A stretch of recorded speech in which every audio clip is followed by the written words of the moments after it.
Tarks on the beat. For the girls them again. The girls them sugar again.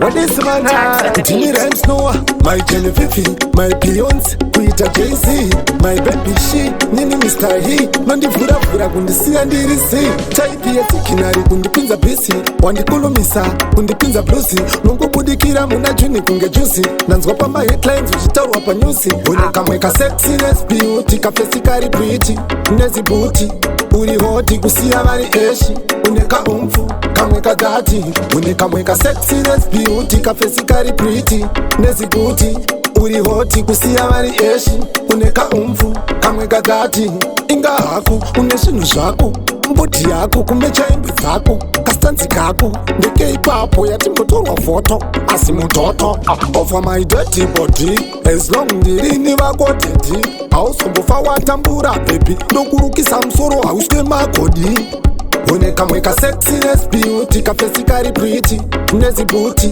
uri hoti kusia mari eshi, uneka umfu, kamweka dati, unekamweka Sexyness, Beauty, Kafesikari Pretty, Nezi Booty, uri hoti kusia mari eshi, uneka umfu, kamweka dati. Ntini rhymes Noah, my Jenny Fifi, my Beyonce, Quita JC, my baby she, Nini Mr. He, Nondi Fura Fura Gundisi and Dirisi, Taipi Kinari Gundipinza Bisi, Wandi Kulumisa, Gundipinza Blusi, Nungu Budikira Muna Juni Kunga Juicy, Nanswapa my headlines, Vishitaru Wapa Nyusi, Unakamweka Sexyness, Beauty, Kafesikari Pretty, Nezi Booty, uri hoti kusia mari eshi, uneka umfu, kamweka dati, unekamweka Sexyness, Beauty, Kafesikari Pretty, Nezi Booty, uri hoti kusia mari eshi, uneka umfu, kamweka dati, inga haku, uneshinu shaku, mbuti yako, kumecha imbi zako, kastanzi kako, ndeke ipapo ya timbotorwa foto, asimutoto, over my dirty body,